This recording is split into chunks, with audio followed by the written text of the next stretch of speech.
Okay. Yeah. Yeah. Oh my God. Power. I give it to him. The glory. I give it to him. Forever. I give it to him. And ever. I give it to him. The power. I give it to him. The glory. I give it to him. Forever. I give it to him. And ever. I give it to him. Hey everybody, welcome. This is the Bold and the Beautiful. We are here right now. We're getting ready to start our broadcast, and I'm Curtis Austin, and we are now on the When Christians Speak Talk Radio. We air every second Saturday of the month at 10 a.m. Won't you just tune in and welcome to When Christians Talk Radio, Bold and the Beautiful. If it wasn't for God, I'd be weak. I wouldn't wake up from my sleep. I wouldn't have nothing to eat. I wouldn't be so unique. If it wasn't for God, I would lose it. I wouldn't live under a roof, and I wouldn't be up in this booth, and I wouldn't know He is the truth. And if it wasn't for God, I would have been bold. The enemy would have taken my soul, but now I rise up and I surprise them like the day that He rose. If it wasn't for God, I wouldn't be up in these foreign cars on the way to my shows. If it wasn't for God, I wouldn't have nada. I wouldn't be cold. If it wasn't for God, I wouldn't have clothes, no shoes to cover my toes, no hat to cover my head. If it wasn't for God, I would have been. If it wasn't for God, I wouldn't be counted out. My family down and out. I'm blessed so without a doubt. Gotta make sure I shout it out. Hallelujah. Hallelujah. Bold and Beautiful is a talk show designed to bring the Word of God to youth and young adults around the world and embolden them to live out loud for Jesus. Our vision is to see young people of the world rising up to take their rightful place as leaders and world changers. I'm a young girl spitting that gospel. Last time I talked to God, He said, I got you. Hallelujah. Hallelujah. And they try to act like they never knew you, but the devil can't do nothing to you. 'Cause the power, I give it to Him. The glory, I give it to Him. Forever, I give it to Him. And ever, I give it to Him. The power, I give it to Him. The glory, I give it to Him. Forever, I give it to Him. And ever, I give it to Him. The power, I give it to Him. The glory, I give it to Him. Forever, I give it to Him. And ever, I give it to Him. Hello, everybody. Here we are again on another not so sunny Saturday afternoon for another When Christians Speak Bold and Beautiful podcast. I have with me, well, to my left, I don't know what he's on your screen, but this is Trey Potter. He is coming to talk about, this is the Gen Z takeover. He made a slick comment about my last podcast being a millennial takeover. So we are giving him his space to speak on not only, of course, what he's doing in his own life, but of course, Gen Zs. We're going to get into it. So good afternoon, Trey, and welcome, sir. Good afternoon, Mama J. Hope you're doing well, and happy first day of October. Happy first day of October. People, listen, don't judge. You see that I'm wearing something furry. Let's be clear. I was just showing Trey. Let me be transparent. I just threw this wig on, but for real, I'm still in my night clothes. Okay. I had a long night and I'm still in my night clothes. And as soon as I get off this podcast, I'm gonna throw this wig off, I'm gonna pull off these lashes, and we're gonna go back to being comfortable. Okay. But I'm cute for you guys because that's how I get down. Wait, what'd you say? We're still trying to figure out if it's a llama or alpaca, though. We don't know. Y'all vote. Y'all pick. I don't know. So Gen Z takeover. So Trey, first, because we're definitely gonna hit this whole Gen Z thing, right? Because people got a lot to say. But let's talk about you real fast. So you are a recent college graduate, correct? Mm-hmm. I graduated last year. Crazy, it's already been a year, but from the University of Cincinnati in Ohio. Mm-hmm. Born in Seattle, but my life has just been a series of different addresses. So I've lived in New York, Pittsburgh, Florida for a time. And after college, I decided to move out to Washington, D.C. And yeah, here we are. And here we are. What did you study? I studied construction management in the School of Engineering. To be honest, engineers, but I can still flex and say I got an engineering degree. Absolutely. Mathematics, like calculus and all that, and more just practical, like construction information. Ooh, got my cat behind me. Oh, hello, cat. My son, by the way, Nigel. I love kitty cats. Hey, Nigel. Hey, boo. Oh, I had a cat growing up. All right, go. Get your booty out.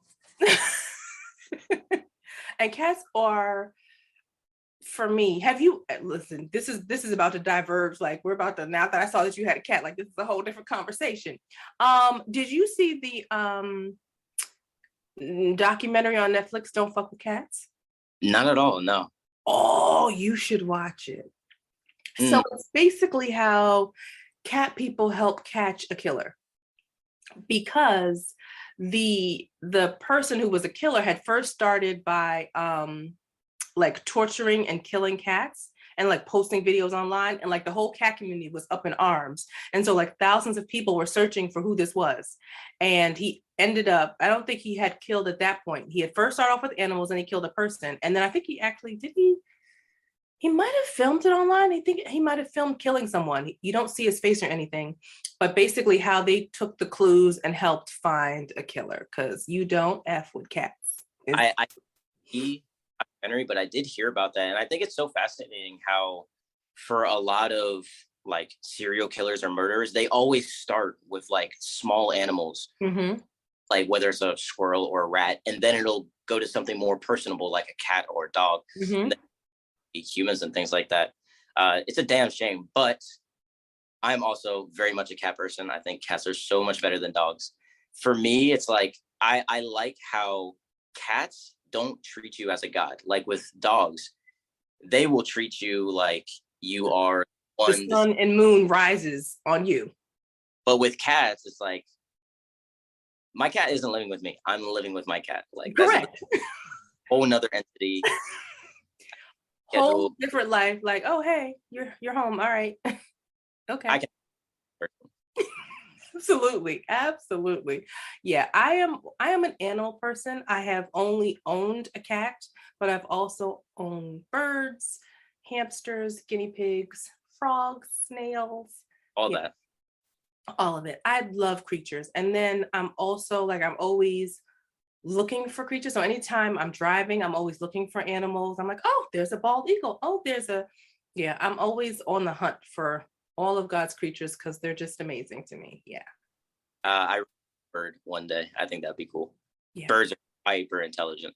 Exactly, right? Yeah. Now I'm gonna bring back something that was before you were born, and I don't know. I feel like you have to pay for it to watch it right now. But there is a movie that Madonna starred in called "Who's That Girl?" I feel like it was the mid to late 80s, maybe early 90s, but I feel like it was the 80s. And in the film, which was filmed in New York, there was this super rich person who had like a menagerie in his mansion. So he had like this huge area that looked like a rainforest and had all of the animals in it. I was like, I want to be that rich one day. I want to, like, she walks in and there's like, a jaguar walking by, like, all right, girl, hey. And then there are birds flying. And I was like, I could so do that. Now, I don't like keeping animals caged up, and I don't really believe in that, but I thought it was very cool. Very cool. Man, if you want to go to a zoo like that, just go to a college campus. Go inside of forms and you'll see everything you want. Damn, there's a thing. Really? Yeah, I feel like, so for me personally, my freshman year of college, I lived in the biggest dorm on campus, which was called Daniels Hall. It was like 13 or 14 stories, like 700 or 800 people. Yeah, huge. Wow. They were like co-ed fours. They were all like quadplexes, a couple or quadplexes. They could all house 4 people. Some of them were like solos and duos. Yeah. But it was a ton of people. To flex real quick, I got named president of the hall. Just saying. Oh, shucks. Okay. Yeah, that was a lot of fun. But man, you would just see the craziest stuff, especially between like 11 p.m., 3 a.m., any given night. Yeah. You're talking about jaguars, but I mean, wait till you see like the business student who is just blacked out, like sitting, laying, or like, oh, what's going on? Yeah, that's a zoo. That's a whole zoo. That's a lot of kids. How big was the school? Like how many? So Cincinnati had, I think undergraduate is like 40,000. It's a pretty big school. Wow, that's a lot. And you feel like swallowed up in that? You were like comfortable being like one of the many? Yeah, for sure. I feel like I'm mostly an extroverted person, so I get a lot of life out of just interacting with people. One thing that love is just those random conversations with people. And when you're on a campus, you'll get those experiences all the time. And I think what I've come to appreciate about college, especially after graduating, is that is truly the only time in your life where you're surrounded by people your age. Like you've got 10,000 people your age within a mile radius. Like that, you do not get that at any other life. So yeah, I enjoyed being a small fish in a big pond. Okay. Yeah, I when I went to college many moons ago, I went to a really small school. I was like, I don't think I'm a big school kid. I feel like I might have drowned in that kind of experience. But I love the fact that you thrived and that you knew yourself well enough to know like this is like I would be good in this kind of like situation. Mhm. That's super important. So wait, now we are fully in the like job market now. You got like a full-on job. Do you have a job in your field? Yeah, I work as a project engineer for a general contractor. Basically, to paraphrase, if you see construction going on, I don't do the labor, but I manage it. So I handle a lot of the finances, coordination, schedule. I'm basically the owner's representative almost to the actual work being done. So a building gets designed by an architect, and then let me back up. An owner or whoever has the money wants to build a building. They hire an architect, the architect designs it. And then once they have the design out, the owner or developer will push this drawing or set of plans out to the market and be like, hey, who can build this for the lowest price? And so then the general contractor, where I am, will bid the project like, hey, we think it'll cost this much. We think we can do it in this timeline. And then you get awarded the process. And then, yeah, that's where I come in and deal with creating a scope of work or the schedule, handle the finances, coordinations. We bring on the subcontractors to actually do the work. Hopefully that made sense. No, I get it. So being in government, I get the whole contract, putting out a bid, Yeah. and then the project manager in whatever field is the one who makes sure that it stays on schedule, it stays on budget, that you guys are meeting like your benchmarks and where you should be at certain points in the project. So yeah, that's very cool. Do you really like the work? I was about to say that. No. No. Okay. I do like it, but I'm not in love with it. And the longer that I live, the more I realize, I think it's truly just, I make good money, don't get me wrong, but I think it's just more important to do things that you're passionate about and that you love rather than things that you just like. Like when I go shopping, I never just buy a shirt that I like. I buy a shirt that I love, even if it's a little bit more expensive. If I know that I'm really into it, then hell yeah, I'm going to get it. And I think it should be the same approach with people's jobs. However, just the way that the education system is set up in America, especially in regards to universities, I didn't go to school to learn how to create a general contracting business. I didn't go to school to learn how to be an entrepreneur per se. I went to school to learn how to be a worker. Right. I learn how to be a suburban. You know what I mean? Right. So and I feel like that's the case with most people's majors. You go to school to work for someone else. But for me, I eventually want to branch out and do my own thing, create my own financial flexibility. Generational wealth is always the goal. And I don't think that's, for me and my goals, I don't think it's attainable staying in this route my whole life. But to close the loop, the industry that I'm in and the work that I do teaches me a lot of skills that I know I'll be able to use further down my life.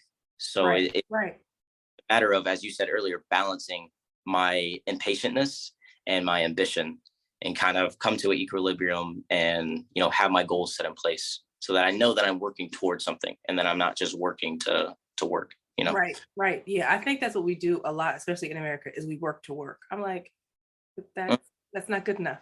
I think that's why we're dying young. Like, that's why we have stress issues, because we're working to work and it's really not working. So have you thought about what you are passionate about or what you would like to do? Like, if there's anything, like, close your eyes, dream your biggest dream. If you could find independence, you know, generational wealth, like you said, what would you be doing? What would that look like? Do you have an idea yet? You may not. You may. So kind of, sort of, I think, and I'd love to hear your perspective on this, but I think for 95% of people my age, I'm 24, I think that process of finding your passion is ongoing. Personally, I don't feel like I've found it, but there are things that I really do enjoy. I feel like in terms of creating generational wealth,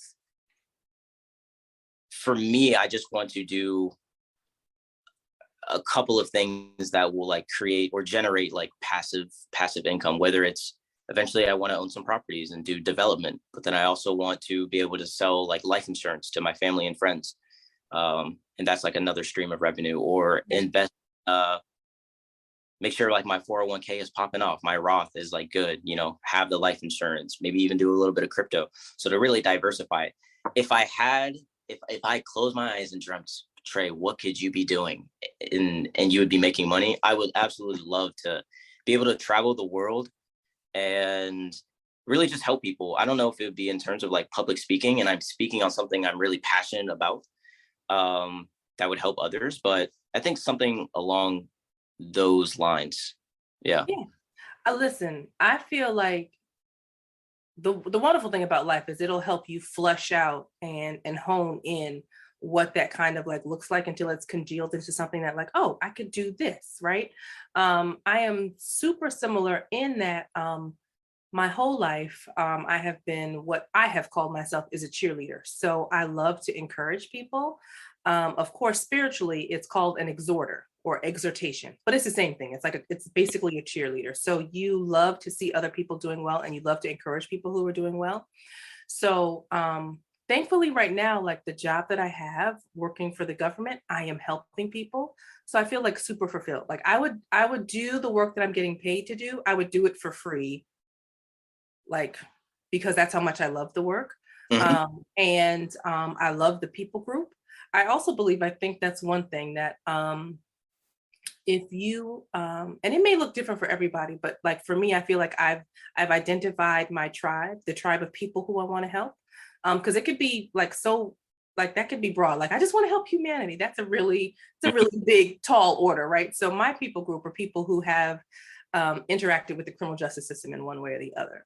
And so I love that people group because for me, someone who has not messed up in the same way, but who has messed up like again and again and again and again, you know, you could just keep making bad decisions, mistakes, whatever you want to call them. And you need absolutely, I think everyone needs someone in their life who will not give up, who will be with them on the first time they make a bad decision, and who will be with them on the 532nd time they messed up, right? Because everybody's journey is different, and everyone's not going to like bounce back the same, or like, oh, I made one bad decision, let me just turn my whole life around. That looks, you know, different for everybody. So I super really love working with people in that system, because I get to be the person who sticks with them, like no matter what. I think there's a lot of wisdom in that, because, and me and my mom were talking about this, and you alluded to it. It's not about, I want to help humanity. It is about it, but it is way too broad to say, I want to change the world. No. Change the world you live in, and right. The ripple effects will be felt. So with the work that you do, you're affecting, like, let's say you help 100 people in a year. I mean, that 100 people ripples out to like thousands of people a year. Right. You're inadvertently helping the world, but just in your way. And that's why I think for all people, regardless of age, like figuring out that passion, what it is, your purpose is so important. Because I'm not really, I'm good at math, but I'm not like really into math. But if I have a math teacher who is very passionate about math, mm-hmm. I get in listening and learning from them. If everyone did something they were very passionate about, gosh, I mean, I think the world would just be a lot more. It would be a better place, period. Yeah. period. So I'm trying to figure out which street do I want to turn down. There's so many streets. There are so many streets. You know what? We're just gonna branch down here. I don't know how far we're gonna go down this street. Let's do it. You made your cute little comment about the millennial takeover. You want to talk about Gen Z, so let's talk about them. Okay. What do I feel like? Oh, I need to water my plants. Jesus, I'll do that after the podcast. What do you feel are the both positive and negative stereotypes of your generation? Okay, so I guess to narrow it down a bit, I'll talk about like my generation specifically, which I think is 23, 24, 25, 26, maybe even 27. Right. The reason why I count it because Gen Z starts at 1995. I was born 97, but I was born, I'm not your, how can I explain it? I grew up going outside and having fun, but I feel like a lot of people in Gen Z now, like the younger side, they probably just stayed in on the video games or on their iPad, bunch of YouTube and things like that. I feel like that 95 to 1999, 2000 range is a bit more unique because we still had that childhood almost pre-internet, but when we got into middle school and high school, like we were really the first generation to have the like Instagram, YouTube was really big, Snapchat. So to talk about that specifically, I think the best thing about our generation from what I've seen is we're really open-minded to a certain extent. It's kind of a double-edged sword, but I love how interconnected we are. And I love our ability to find and use information that is just out there. For example, I think we've seen like in the last few years, we've seen like a real rise in things like meditation or things like yoga or whatever it might be. These are like very practices, but I feel like my generation does a good job at making it blow up and come back up. And also social media is kind of a cesspool depending on how you use it. But I love how my is so interconnected with people from around the world. I mean, on my Snapchat, I've got friends that I met in France. I got friends that I met in England. I got friends that I met in Colombia. And I love how they're just a tap away and I can contact them whenever. I can see what is going on in their lives. I think that makes people seem more like people. It makes it feel more like, okay, they're just people. They're not, just because they're Russian doesn't mean they're bad. You know what I mean? Like, right. Let's not put people in groups based on what their government does or where they might live or whatever. The worst thing, it's a long list. I guess two things really come to mind. First off is the social media thing. I think it's our generation and a bit more on the younger side, but I think our generation gets swayed a lot by social media. I think about my sister a lot as a young woman, she's 14. A lot of girls her age will get a false sense of confidence based on virtual numbers on a screen. I think that my generation can put too much emphasis on, it's like they care more about their username than their last name. And that's not real. That's a fake world. Right. I feel like in that aspect, I dislike it, but I really do have hope that my generation will also be the ones to really disconnect from that and go back to reality per se. The other thing that I really get frustrated with is, how do I describe it? Something along the lines of like just being polarizing. Or my previous comment about how we're really open-minded, but it's a double-edged sword. Like we sometimes are a bit too progressive in some senses. Which like, let's like pause the brakes. Like, let's not listen to everything that we get exposed to. Like, it's good to live in gray, but sometimes I think personally it's good, black and white. Yeah, everything isn't valid. Just because someone said it doesn't make it valid. One of the things that I think and the funny thing is, what I have come to realize raising a Gen Z is a lot of what annoys me about my own child are things that are my fault. As hey boo, that are my fault. This is what I love about cats. They do not care. Zero. Care zero. So one of the things that I realized is that like the things that annoy me about my child is because of the way I raised her, right? So I raised and I grew up in New York City, in Manhattan in like the 80s.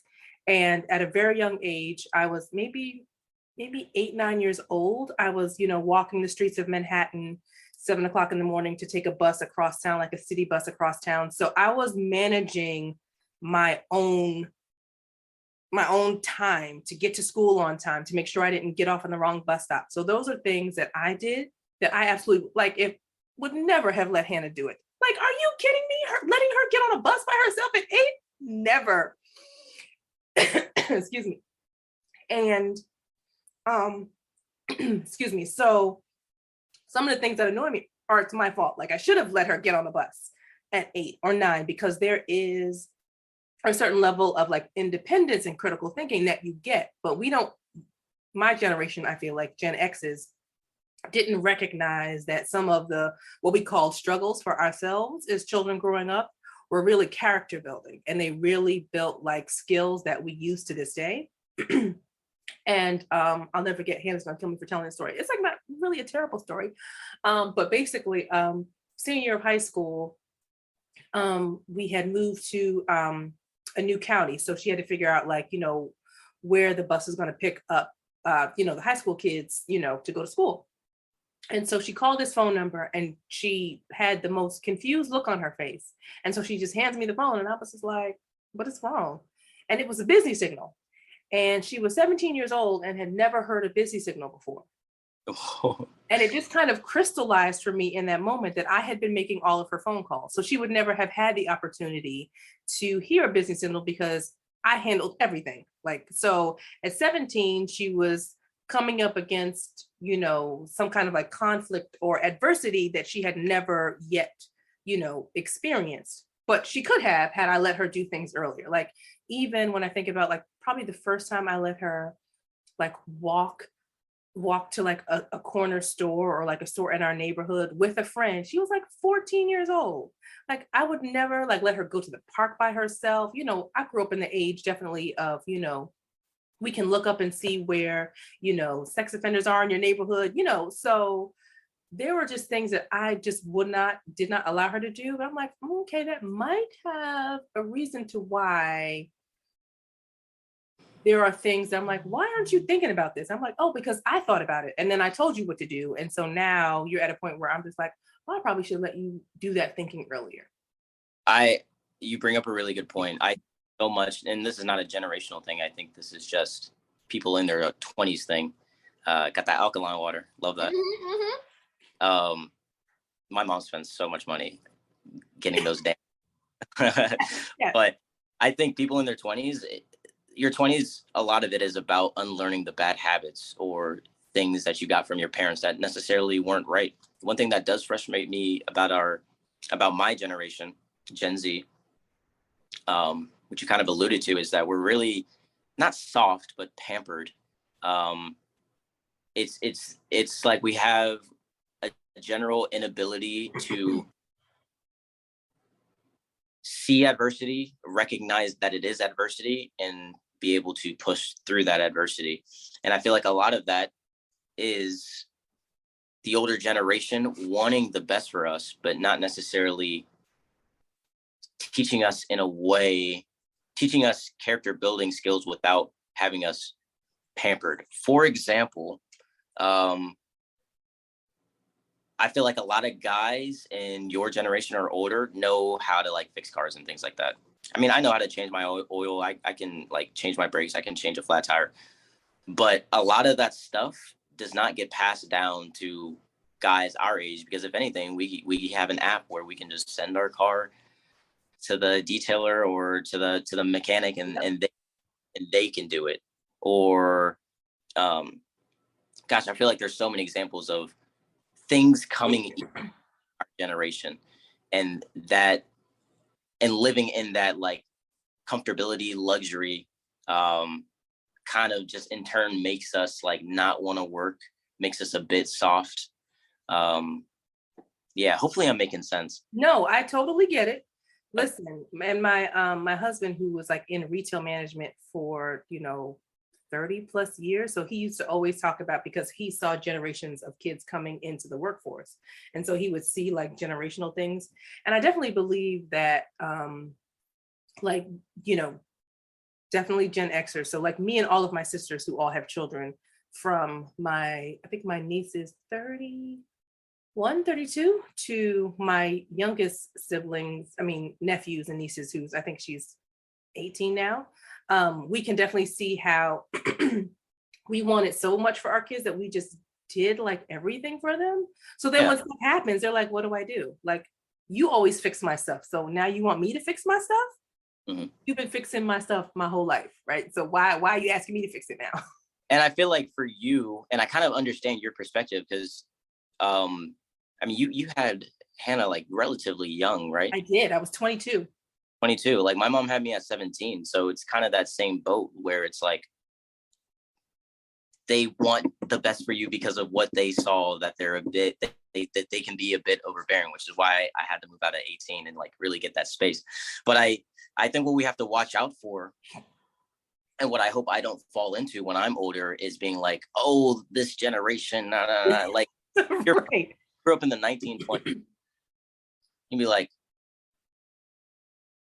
by the time I was 15, I had 2 kids working, and you know what I mean? So it's generation is going to be different based on what the norms are of that society. So I think the best thing that the older generation, our generation, future generations can do, and this is so cliche to say, but I've thought about it a lot, is really just try to obviously understand and just reciprocate everything in a place of love, which I know is like super cheesy, but it's like, but it's real. If you come from a place of love and understanding, it's like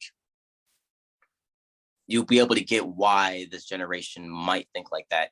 And let's not be like, man, you guys should have, like, no, let's get into a teaching mode and teach this generation what the steps are to do. Now, you have a young daughter, and my mom has me, so it's like we're a bit hard-headed sometimes, but I think that's how we can improve the situation per se. It's just support. Yeah. So one of the things that one of the reasons why this podcast was created, even though I don't have my co-host with me today, is we were all youth leaders. So nice.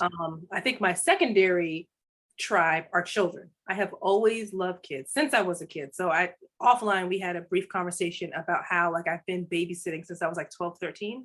Mm-hmm. It was like babysitting like multiple kids. Like I would have like 4 to 6 kids that I would watch for, anywhere from 4 to 8 hours a day. So I have been so used to my whole life taking care of people. So I've always loved kids. And when I say I parent the world, like I truly mean that. There were times, of course, pre-pandemic, when I was like taking the metro into work, I was riding the train. And if I saw a kid doing something, I'd be like, excuse me, young man. Like, I parent the world and I don't care. I think the wonderful thing, the reason why I haven't gotten like assaulted at some point, is because I do lead with love, like you were saying, is I come from a parent's heart. So I'm never doing anything or saying anything to a young person to judge them. I am doing it because I feel like whatever it is unsafe or not good or something. So from a place of love, I say, I'm gonna need you to tighten that up, right? Like I remember one time, this one kid, and he was so skinny. I was like, you cannot be a criminal.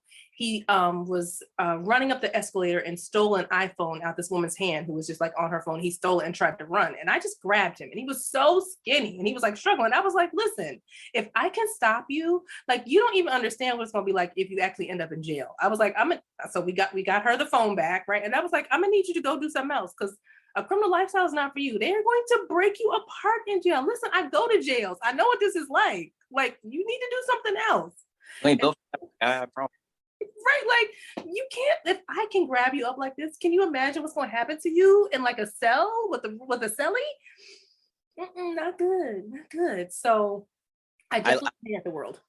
I like that you responsibility, but at the same time, I wish that, and I feel like this is a very much Western society thing where it's so much about the individual and less about the collective. For example, in China, they do things, while I don't agree with a lot of things they do, one thing that I do, when they implement something for the society, it happens. Whether it's here in America, one of the most watched shows for years was like, I think NCIS, you know, like those murder mysteries and things like that. China, it's like educational programs.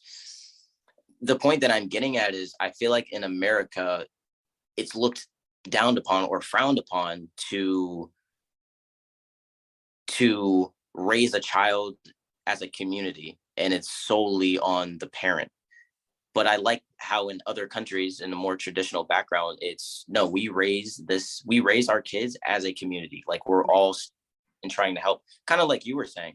I think that's something that could really help in the future. I feel like that should fall on the responsibility of not the government, but I guess for our case, churches. We've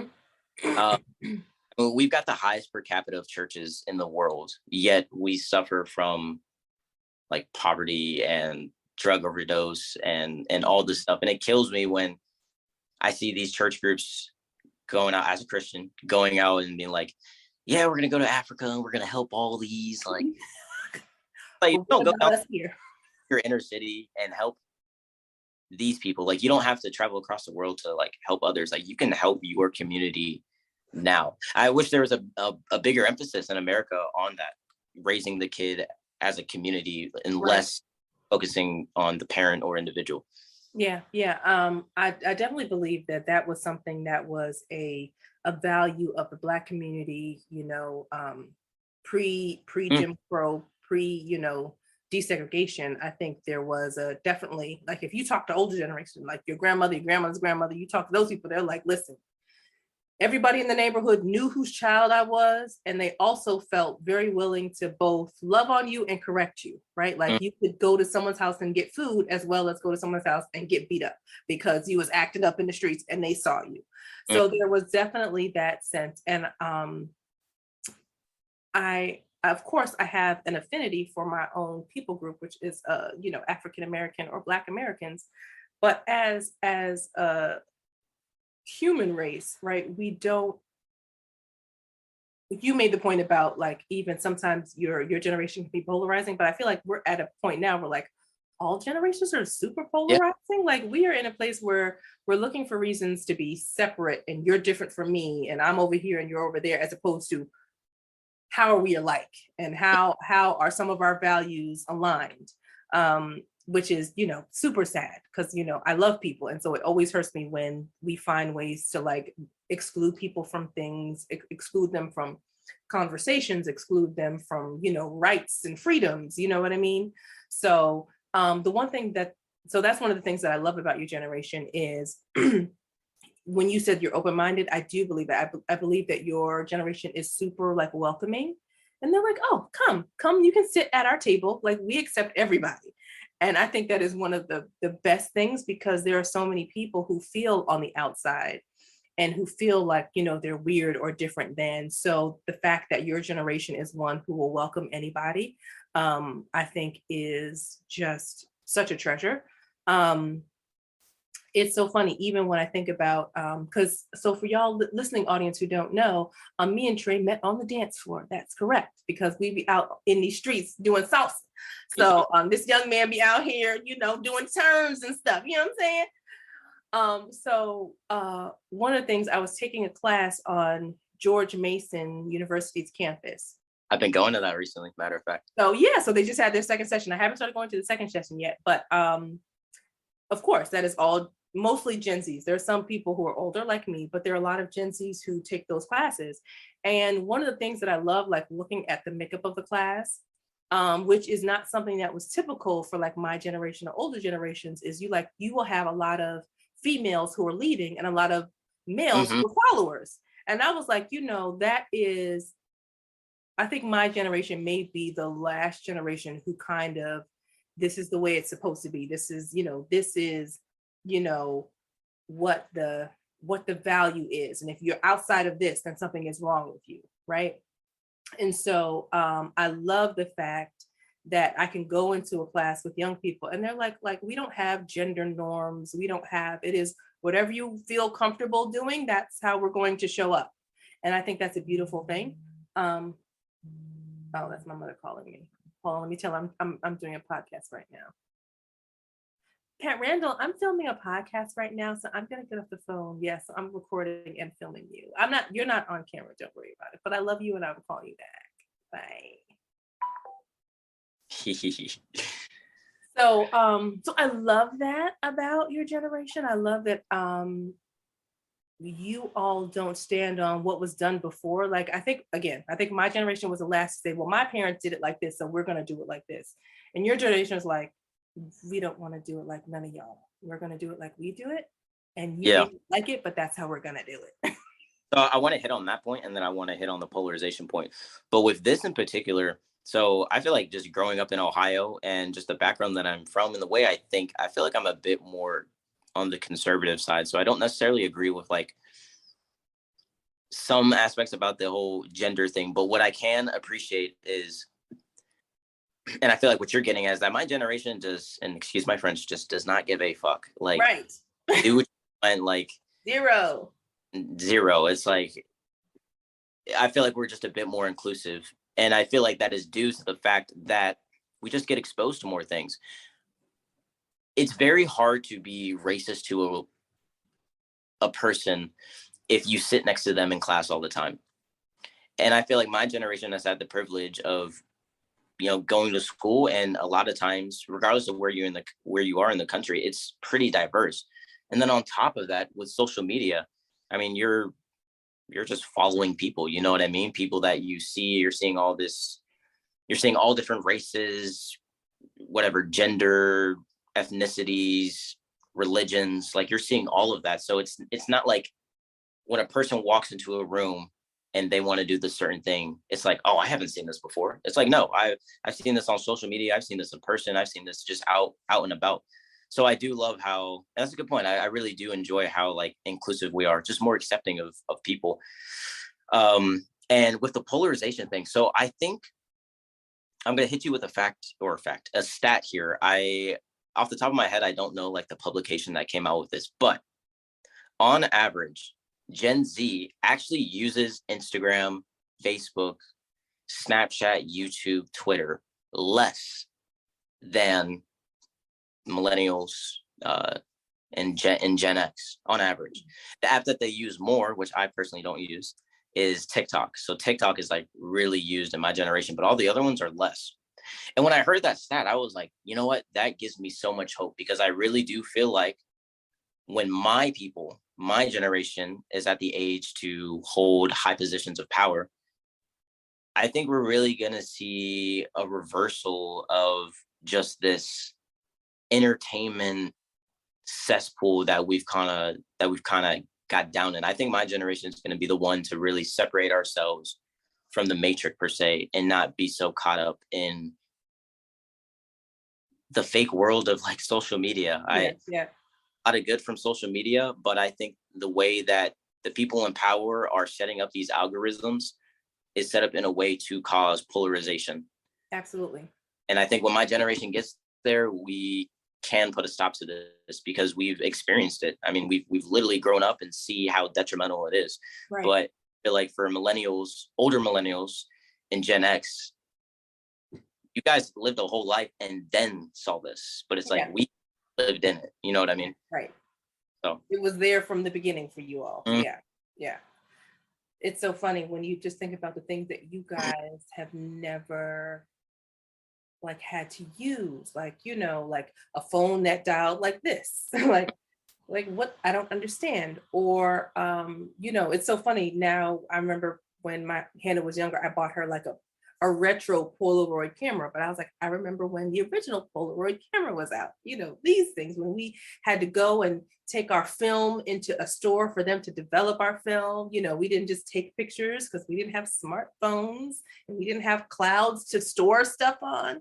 My sister has never seen or probably does not know what a BlackBerry is, or a CD. I was on the end of like LimeWire, when you would burn.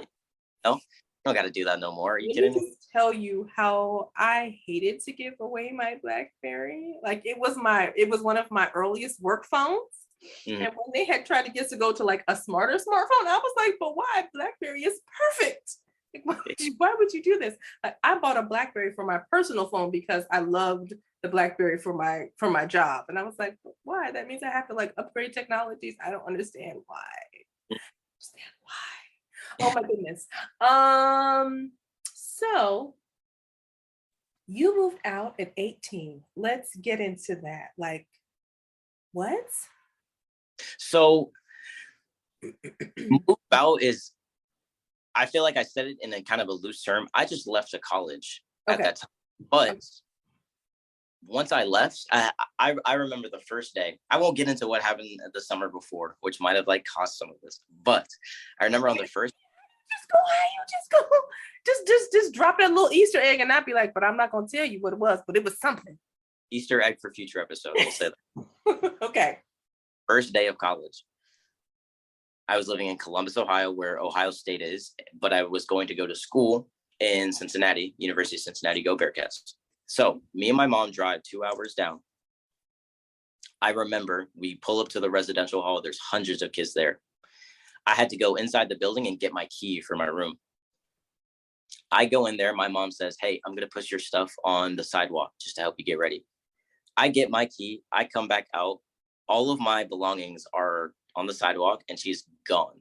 And from that, and I'll never forget, from that point on, I feel like it was, all right, you're on your own, kid. I didn't have a phone at the time. Like I did not have a phone. I had an iPod. So like, if I was trying to get a girl's number, like I'd be like, yeah, hit me atglinesoccer12@yahoo.com. Like I couldn't give a number. And so I feel like from that point, I kind of say I moved out because I mean, it's not like I was going back home for Thanksgiving or any of that. I was just kind of out there. I really had to kind of just adult, whether it's like, okay, let me get some car insurance, let me get a phone bill, let me do this, let me do that, like, what am I going to eat this week? I got $50 in my account. How can I make this last? Do I have enough to buy a gram of weed? Like, you know what I mean? Wait, you didn't go home for the holidays? That first year? No. So what did you do? Where did you go? I was just in the dorm.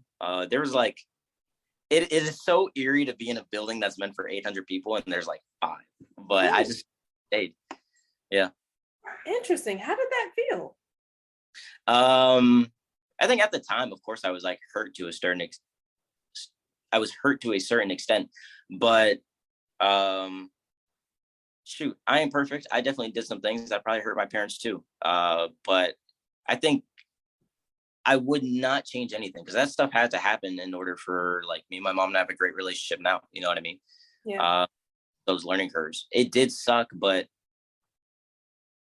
I feel like at that point in my life, I was just like, man, this is the cards I kind of got dealt and we're just going to deal with it. And I feel like it really made me so much more independent now to where like when I was 20, I moved down to Miami for like an internship for 5 months. I feel like I was so much ahead of the curve compared to people my age, even now. Mm-hmm. Where I already knew what it was like to move to a whole different state, whole different culture. Everything just felt different other than the language and just kind of like thrive out there, Did you salsa in Miami? Were we salsaing at this point? So I had went to like some classes for a couple months, but I did not know what I was doing. But it was like my first experience with Latin music, and I love Latin music. So really good experience. That's also where I realized I had a passion for Latin women. So hello. We're talking about women. Do we have women? Are we just like out on the dating scene? What is dating like? Are you like meeting people in person? What do you Yeah. do? So I think that's a great question. So I think for me personally, and I'll be honest, I'm a hypocrite to a certain extent. My stepdad met his fiance via like Match.com. So I'm not gonna sit here and say dating apps don't work, but I think the dating culture in regards to apps for my generation is more or less hookup culture. Um, I feel like I'm just a bit more traditional in the sense where I think it's much better, and I have a lot more fun just meeting women when I go out and just chatting to them there rather than just texting for like a week and then maybe a FaceTime and it's like, hey, like let's meet up. That's just me personally. I'm not a big texter, so like I don't like to do that stuff. But I feel like for my generation in the dating apps, it is definitely more of a hookup culture. Like I'll be totally honest, I probably got like 5 bodies just from like, chat with a girl on Tinder. Hey, let's meet up. Get her done. You know what I mean? Yeah. Which is fun. I mean, it's like temporary satisfaction. Satisfaction. Yeah, temporary satisfaction.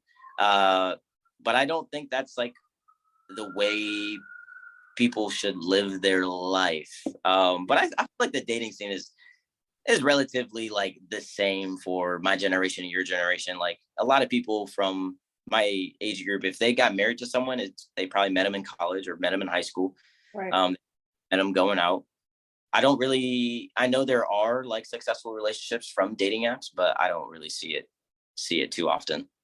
Yeah. Interesting. Yeah. One of my close friends, she met a really good guy from a dating app. And I was like, okay, well, there is hope for some people. Mm-hmm.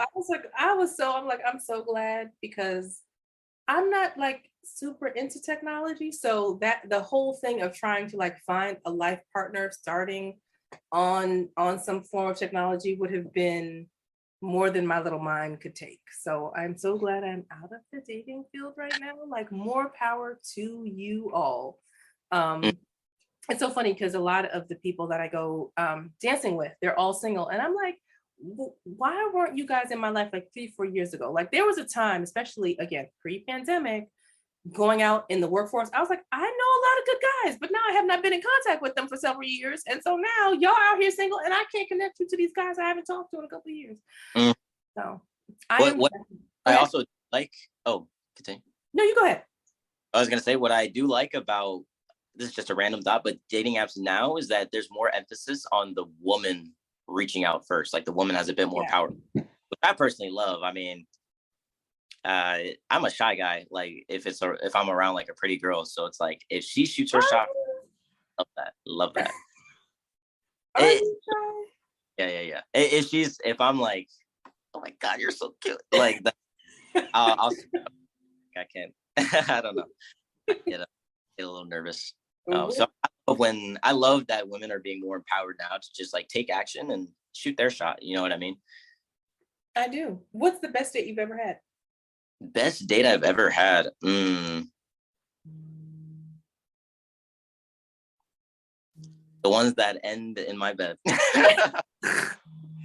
Such a dude answer. That's such a dude answer. I know that's terrible. But off the top of my head, I can't really think of one. But the last date I went on, it was like super last minute. So we ended up just going to the mall, super basic. But I'm the type of person where it's like, if I go on a date with you, I want you to remember it, whether it was good or bad. I've never had a bad date, but I just want to make a memory. So there's this store. It was at Pentagon City Mall. Mm-hmm. There's a store on the 3rd floor. I think it's like a money laundering scheme because no one ever goes into this damn store. So I'm like, how do you guys even get business? But it's a hot sauce store. So they only carry like super fucking hot sauces. So me naturally, I'm like, hey, let's go in there. Talk to the guy up front. I'm like, hey, can we sample your hottest sauce? He's like, sure, but you got to sign a waiver. And I was like, oh, fuck, like, what are we doing? Wow.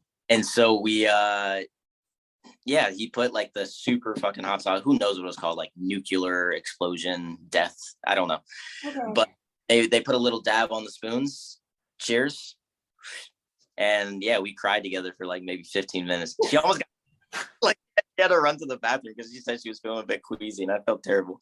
But we got some ice cream afterwards, and yeah, that was really fun. Like That was super memorable. I can see that. That's super memorable. You cried for 15 minutes. Do you like spicy food? not even. I think mouthwash is spicy. Like I'm really not into it, but for some reason I put myself through it. Okay. So name something that you want to do that you haven't done yet. Go to outer space for sure. That's number one on my bucket list, which I think later in my life it'll be a bit more accessible. So yeah, for sure, got to do that. I guess something a bit more practical. I would love to go skydiving by myself. I took a class in college that they were literally teaching you to do it by yourself. Obviously, you'd have instructors like around you while you're skydiving, you know, like hand signals if you forget. But I would love to do that by myself.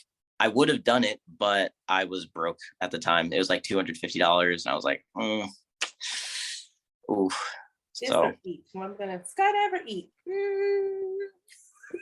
I would love to go on a date with an older woman as well. How old? How much older? Like I could probably arrange that. That's why I'm asking. Oh, I mean, I have single friends. They're all old. Old like your mom old or old like 30s old? So that is like such a weird thing. Like yeah, I wouldn't mind going on a date with a woman that's like in her 40s. But at the same time, my mom is 40, so it's like, is that like weird? But I don't feel like older women just like have experienced more life, you know what I mean? And are a bit more like mature. And yeah, maturity is attractive. So facts. We'll talk offline about that. I know single women. I promise. Yeah, so I would definitely want to go skydiving too. My husband is not a fan of heights, so I know I'd be doing it by myself. But I would totally do that. When you said the thing about going to outer space, I can't remember where I heard this. But it was a mother talking to her son, and he was like, really smart kid. And she said something about, don't you ever want to go to outer space? And he was like, Mom, we already are in outer space. Oh. And it's so crazy, right? Because we are. It doesn't feel like it, of course, because we're grounded by gravity, but we are literally like a hanging rock in the middle of outer space. But I would definitely love to go out off the rock and see the cosmos away from the rock. That would be amazing. So beautiful to see the earth from like a global view and be like, man, like we're all in this together. Like there's only one earth. The next closest thing is like 1 billion light years away, like we're not even, or like 4 light years to be honest. But also one thing that I've really wanted to do and that I'm doing, and I kind of mentioned it offline, is this trip to Central America. Like I've always wanted to just book a flight to a city in a different country and then book a flight back home from a whole different country. And that's basically what this trip is going to be: a flight into Panama, a flight out of Guatemala, 2 weeks, and like, let's see what happens. Are you gonna, I feel like this could be like the resurgence of like your YouTube and your podcast. Are you gonna document it? Is this like a personal experience adventure, or is this something? Of course, I'd love to like share some experiences, but when I did YouTube, it wasn't like, hey guys, here's my vlog. Like what we're doing today is we're gonna go to bed. No. Like I did wine reviews, so I called it college wine reviews at the time because I was in college, but I think I changed cheap wine reviews. But I just like to get a bottle of wine, less than $50, review it, bring a person on to like taste test it with me, have some laughs, have a joke. Towards the end of the video, like just talk about something for 5 or so minutes and then just upload it.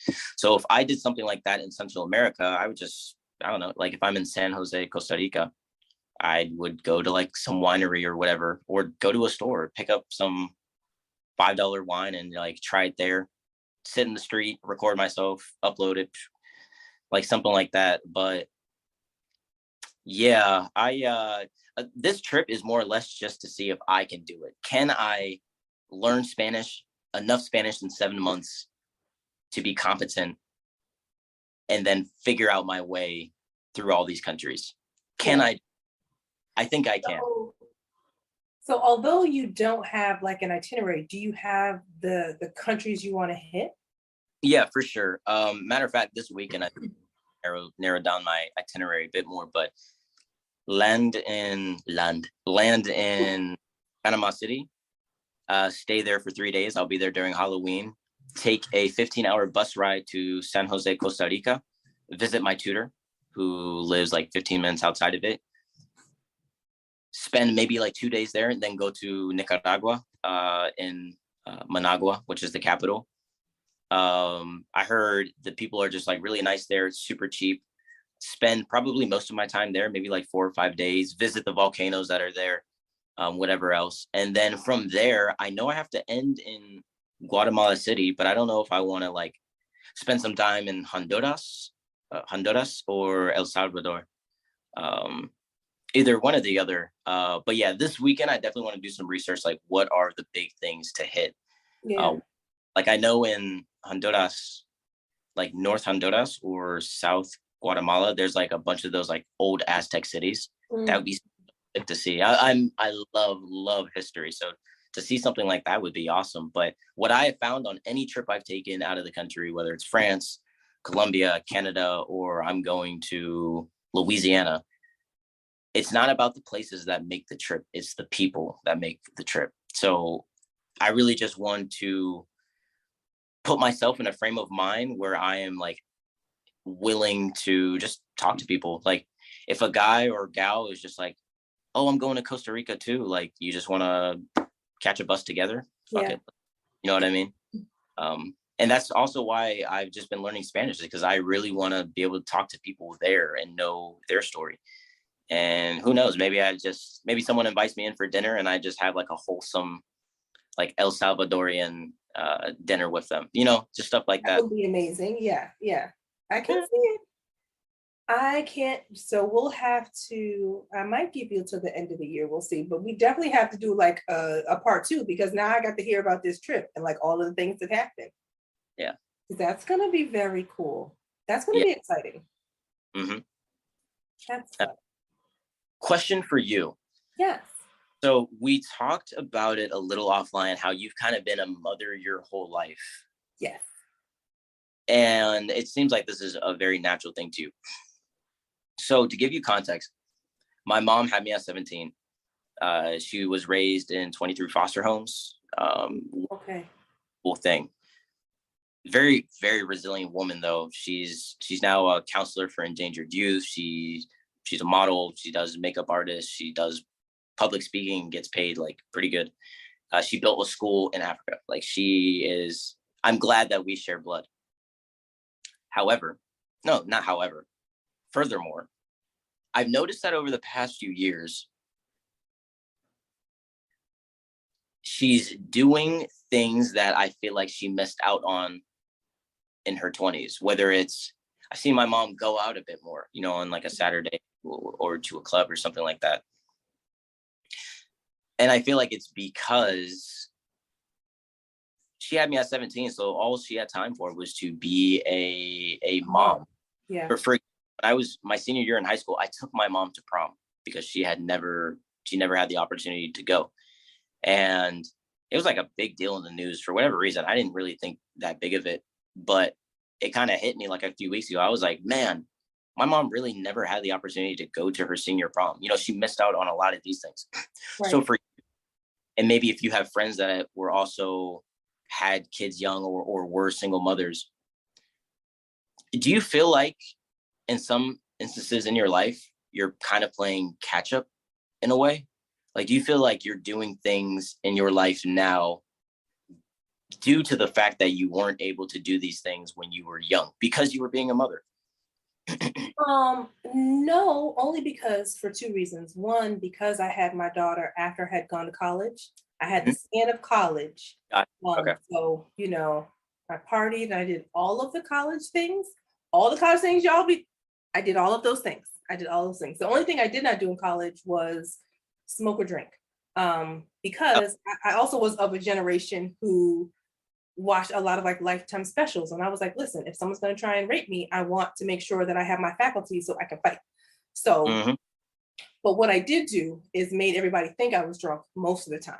Like I was known as the chick, like, yo, what is she on? But it's because I like inhibitions were not a thing for me. So I didn't need any kind of stimulant or, you know, anything to change. Like I could just go there. You want to go there? Let's go. And so people probably thought I was drunk most of my college career when I hung out, but I wasn't. And then when I had Hannah at 22 and I was finished school, I came home directly with my mom. And I waited till she was about 3 or 4 before I started hanging out. But when I tell you, I was like, listen, I'm young and my mom is home. Mom, I'm going out. And I would leave my daughter with my mother and I would like hang out in the streets. Like I also still make questionable decisions in my 20s. I just never brought those decisions home. Right. So I still did the very young, stupid, bad mistake, one night standish stuff. I just did it outside the home while my mother was watching my child. And then by my early 30s, I was like, all right, I'm good.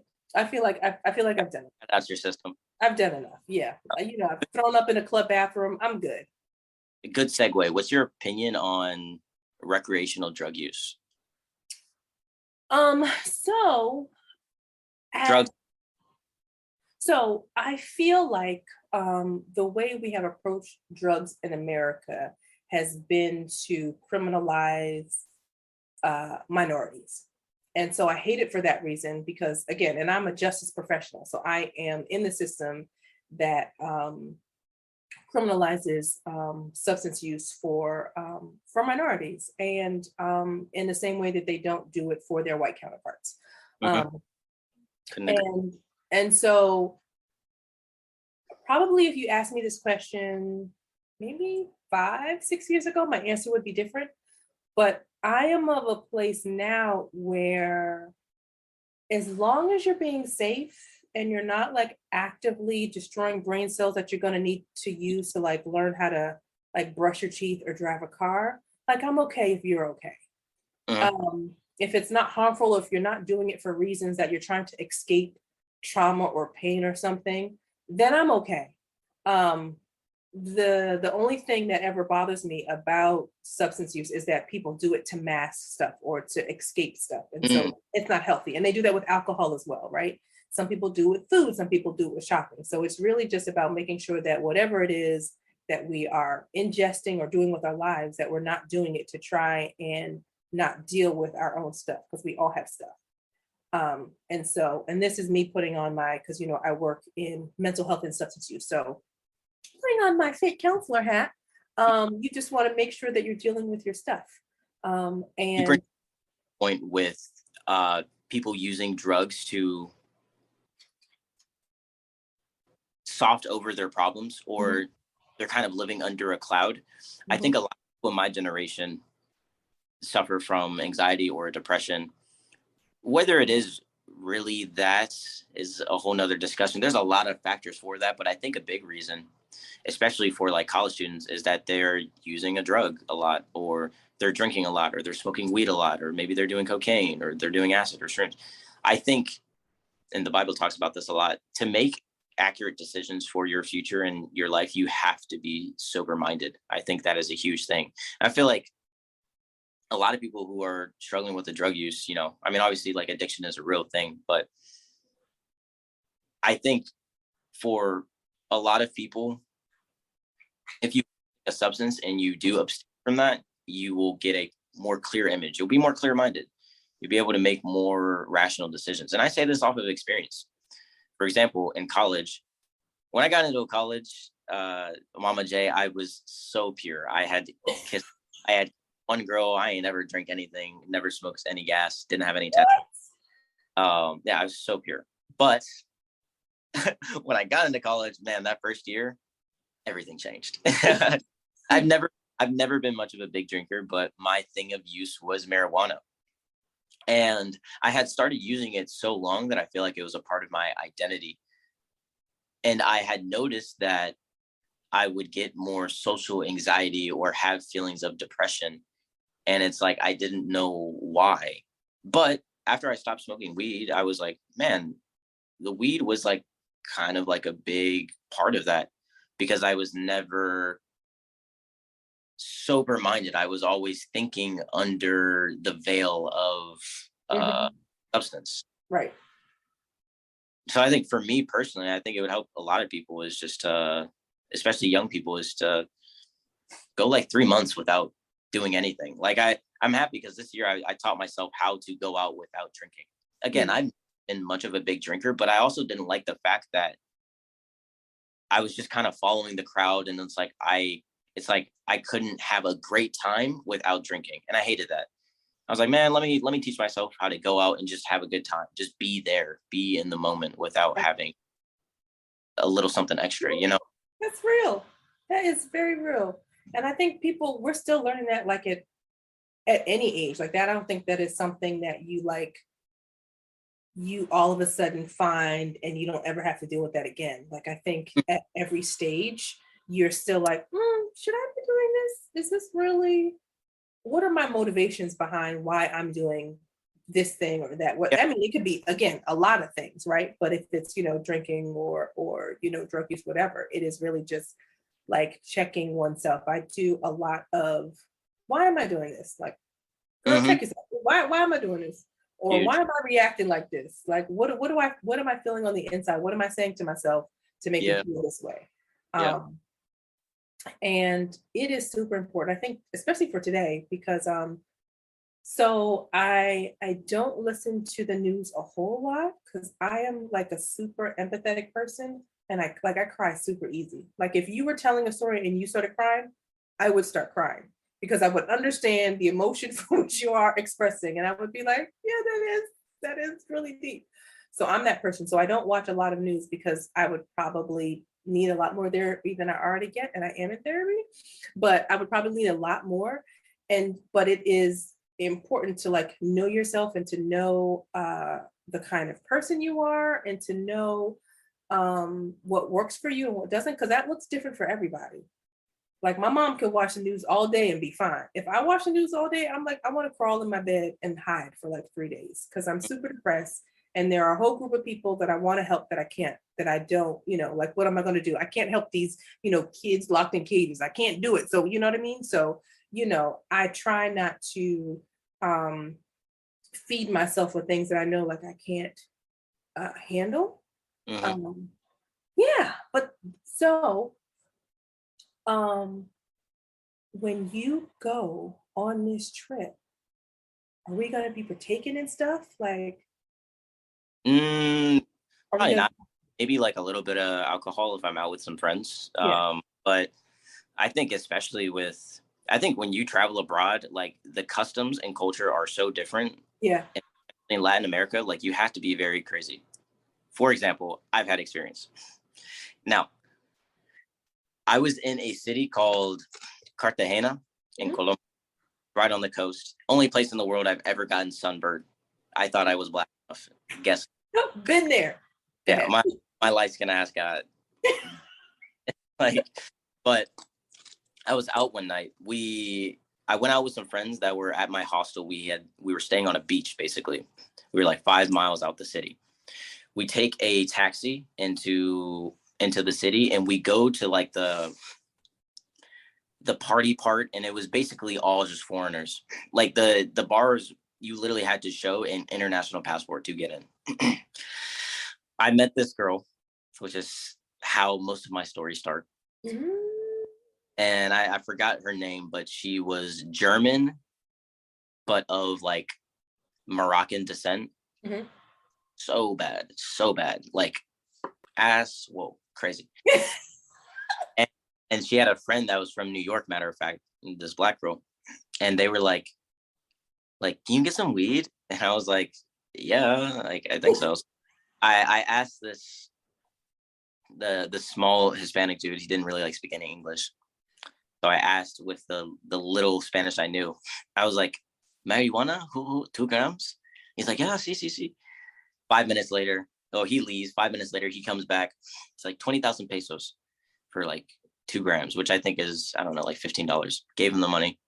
got a wrap, rolled it up. And a few minutes later, it was so spooky. A few minutes later, like, he comes back and he's like, hey, this guy wants to talk to you. So I go talk to him. And all of a sudden, like 8 guys like kind of come around me and they're like, yo, like, that's our weed. Like, you need to give us like 150,000 pesos. And I'm like, what are you talking about, bro? Like, I gave him the money. Like, he told me the price. I gave him the money. They started pushing me and they're like, no, like, we need the money or you got to go to the ATM. And I was like, fuck this. So because the bars were for international people only, I just went into the bar.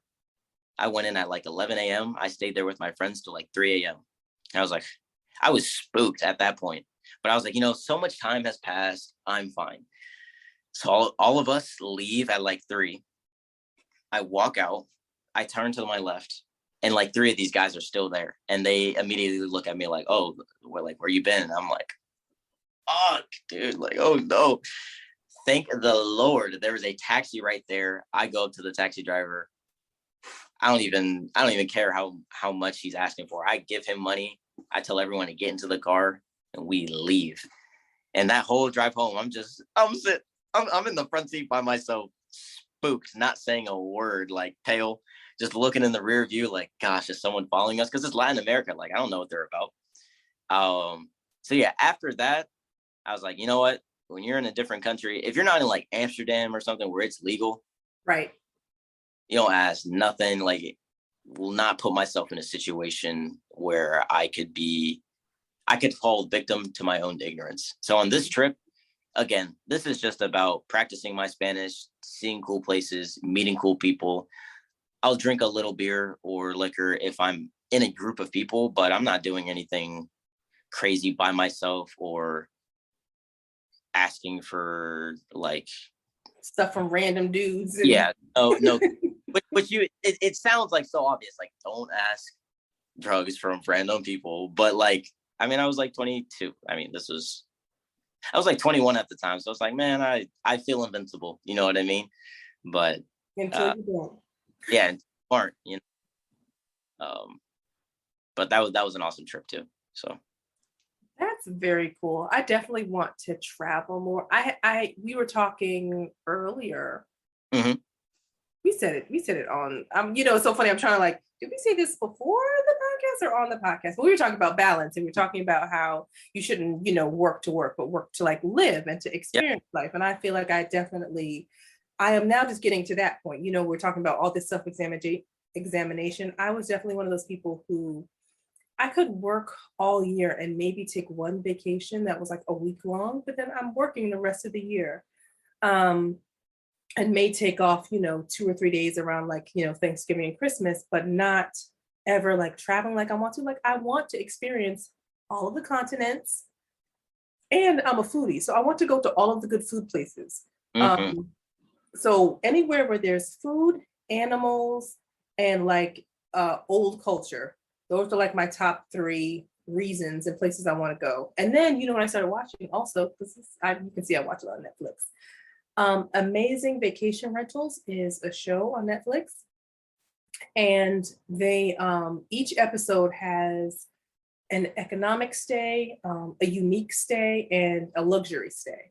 And so there are 2 women and a man, and so each of them pick like, I'm going to do the luxury stay, I'm going to do the unique stay, I'm going to do the economic stay. The first episode on the first season was Bali. And the economic stay was like, I could so do this. I don't know if my husband can do it, but I could so do this because, again, I'm a nature person. So they stayed on like this person's really large, I feel like it was a rice farm, but they had huts that you had to like climb up into that looked like almost like giant bird nests. I was like, yeah, yes. And it cost like $16 a day. I was like, yep. That's my speed right there. So if you want to watch Amazing Vacation Rentals for ideas on places to stay, because I even when I was watching it, I like went and found the resort, oh, this is a real thing, and it's still like this amazingly cheap. So that has definitely given me ideas about places I want to go, and like I want to go everywhere. I made a bet with my buddy in high school, one of my best friends. He was my co-host on the podcast I used to do. But we made a bet. I was like, hey, if I don't visit 100 countries by the time I'm 45, I'll give you $10,000. What? And yeah, and so I got a lot of work to do. After this trip, I think I'll be at 9, which is not a lot, but we'll I'm gonna hit it. I'm definitely gonna hit it. I think after this, maybe next year, my buddy, the friend I'm talking about, he's gonna go masters in Germany because he's German. He's like mixed race. So I'm like, dude, I'll come out and visit you in Germany. I got friends in Berlin, so I think that would be fun. And I really want to go to Madagascar one day. Animals, yeah. Well, nature, but also people. So interesting. It's not what you would think when you think of Africa. Like, they are French speaking, but they look like they're from Southeast Asia, like Indonesian. It's a really, because thousands of years ago, people from like Southeast Asia somehow got on a boat.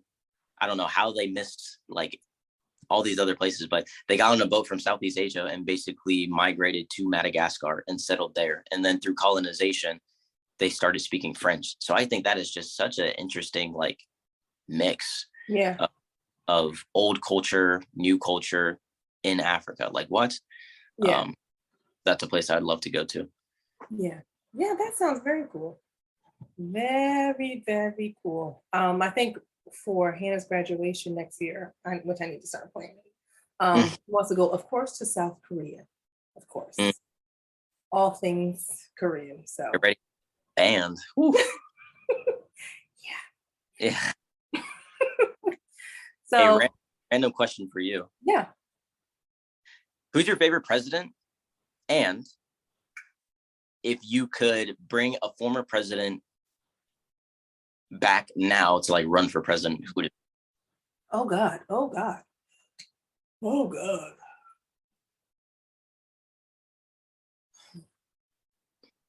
Sweet Jesus. So it's hard to say because so many of our history of presidents is just through books. So you don't really know them as people or character. Like, I feel like I'm really good at like reading people, but because I don't get to like see them and be like, okay, are you a good egg or bad egg? I feel like that just, I don't have enough of a lexicon to be able to make a really informed decision. Of course, the ones that I got to see while I was alive, and this is going to sound very Black to me, but I'm going to say Barack only because I don't even know if he would win in this time because we're in a very different like headspace. But what I believe about him as a human being is that he cares about human beings.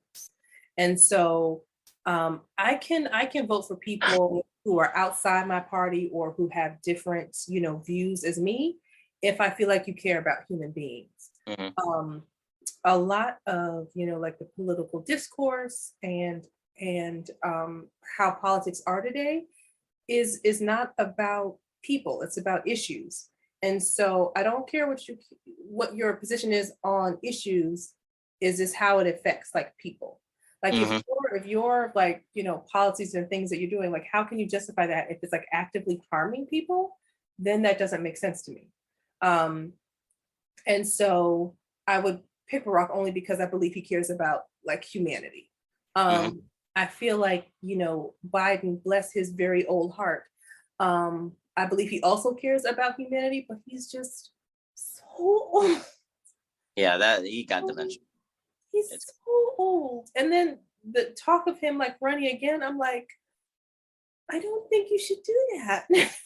I don't think that's very good. I believe you care, and God bless you for stepping in and carrying the mantle. But yeah, thanks for being the guy to get rid of Trump. But yeah, it's not going good. No. Please don't do that again. Please, we can't take. I agree though. I mean, obviously Barack is my favorite. Like when he became president, when he got elected in 2007, I think I was in 5th grade. So for me, he was like my first president, really. I mean, obviously there, but at that point in my life, like, what is a George Bush? I don't know. Barack was like my president for all of middle school and all of high school. So there's like so much influence he has And he's just like an inspiration, you know, like Absolutely. do anything. But in terms of like my favorite president other than Barack, I'd say FDR, Mhm. Roosevelt, just because like he was our president during World War II, like such a turbulent time, and he Yeah. was president for, I think it was over 12 years. So it's like, man, he was there for a while, and I feel like that's super unique. In terms of bringing back a past president for now, I would love to see how Jimmy Carter would do. I think Jimmy Carter was like super ahead of his time. He's the guy that implemented things like Habitat for Humanity, you know, a lot of these social programs. Mhm.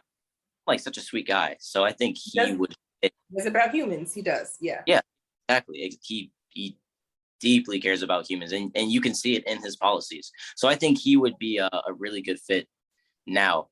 In terms of the election coming up, God, I think we're so fucked. God, because who could, I don't, you know, I feel like I'm one of those people who's like, listen, if it goes too far left, like I'm moving to Canada. Like I actively believe, and I don't think people want to face it, but you know, we are a very young country, and is legit as we try and make ourselves seem, we are very young. So we are not outside the realm of like democracy falling. And I Yeah. don't think it is as secure as people think it is. I'm like, we are not that far from, you know, one policy or something going real far left, and we find ourselves in a handmaid's tale. Like, I am prayerful that we don't, but I would not be surprised if we do. And I think it's kind of arrogant for people to act like the democracy of America can't fall, because it can. It can. Yeah, we as a nation need to be very, I think, okay, to preface, I totally understand and acknowledge that we've done a lot of fucked up stuff in our history, especially as Black people. I mean, whether it's destroying that town that was like in Oklahoma City like 100 years ago, giving Black people syphilis, all that, I get that for sure. But America is truly one of a kind.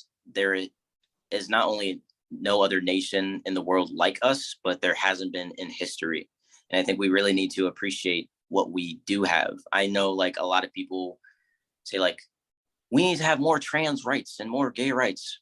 Yes, of course, right? We need to be more inclusive for everyone. But there ain't a lot of other countries in the world where like you can actually be gay and not be killed, you know, stuff like that. Like it's not like it's China where there's literally millions of Uyghurs in concentration camps being, I think euthanized is the right word, where they basically are stopping them from being able to reproduce. Like what we have right now in America is like so precious, and we have to give ourselves a bit of credit on how far we've come and the things that we are doing, because we are really trailblazing like a real democracy. Like again, we have never seen this in history. We're the only country like this currently. You go to these other countries, it's homogenous. Like you go to Sweden, it's 99% white. You go to Right. China, 90% like Han people. You go to like Ghana, it's mostly like African people. Africa's a bit different because there's a lot of like different cultural, right, tribals, and yeah. but like in America, like you can literally see like an Asian dude, then an Indian guy, and then a girl from Ohio, and then all this and all that. While I don't think that we are necessarily the melting pot, which we like to call ourselves, I think we're more of a salad bowl, just a bunch of parts mixed in together. I really do love this country, despite all of the bull crap that we do and that we're doing now. We just have to take care of what we have. Correct. Like, guard it, you know. Correct. Don't take it for granted, and take it seriously. Like, listen, I think if nothing else, I think the election of Donald Trump showed us that you can't ever sit idly by, like sit on the sidelines and be like, oh, we're gonna be okay. We're just, you know, just struggling along. We'll be fine. You have to actively participate and advocate and be making decisions that will not only better your individual communities, but you know, America as a whole. So We'll see, because this next election cycle, it's gonna be a doozy. Oh yeah, but I guess last point on like the little political thing, more people need to understand and put it into practice, including myself. This general election every 4 years only means so much. Truly, my life 4 years ago when Trump was elected and now Biden being in office, overall, it's relatively the same. What really matters are local elections, and people have got to get more invested in their community and what laws are being passed in their community. Because at the end of the day, we oh, sorry, you froze there for a second. Yeah. At the end of the day, states damn near have as much power. I mean, we're a federalist nation, so states have a good amount of power, like cities have a good amount of power. Yeah, Let's get in. population. Yeah. Fuck the general election. Like, let's worry about the local elections, the elections for your state, that type of stuff. That Absolutely. huge emphasis. Absolutely. Like, it matters who is running your state and running your counties. Like, that matters. It matters if, your values are being like represented and the things that you think are important are being addressed. Because if not, then why? Then why be a part of society that you're not going to participate in? Yeah, absolutely. Please to God, don't fuss and cuss about it after the fact when you didn't participate. Exactly. Okay, so this has been super fun. I'm going to bring it to a close because I could probably talk to you for like ever. And we definitely will talk offline about the date for the older woman. Anywho, but we will definitely like get back to you after this cross country Central American trip. Because I absolutely want to hear. I feel like it's going to be like one story that crystallizes and then like many stories underneath. We're going to see what that looks like in the coming year. So again, this has been another When Christians Speak Talk Radio Bold and Beautiful podcast with my lovely guest, Trey Potter, who has been representing for not only himself, but them Gen Z. So the takeover is complete for today. We will check back with the part 2 in the coming months. So Trey, thank you for participating. This was a super fun conversation. Is there anything you would like to leave with the people? Any final thoughts or words for the people? Just keep being your authentic self. Yeah. Being your authentic self. So that's it. From one Gen Z's lips to your ears. All right, guys, have a good one. Bye. Thanks for tuning in to our broadcast. We look forward to introducing young talent and sharing exciting stories with our listeners around the world. So if you have a gift, talent, story, or information to share with us, spoken word, poetry, book, or song to share, if you're an entrepreneur or a musician, please contact us at bnbwcstr2016@gmail.com or on any of our social media platforms, Facebook, Twitter, or Instagram.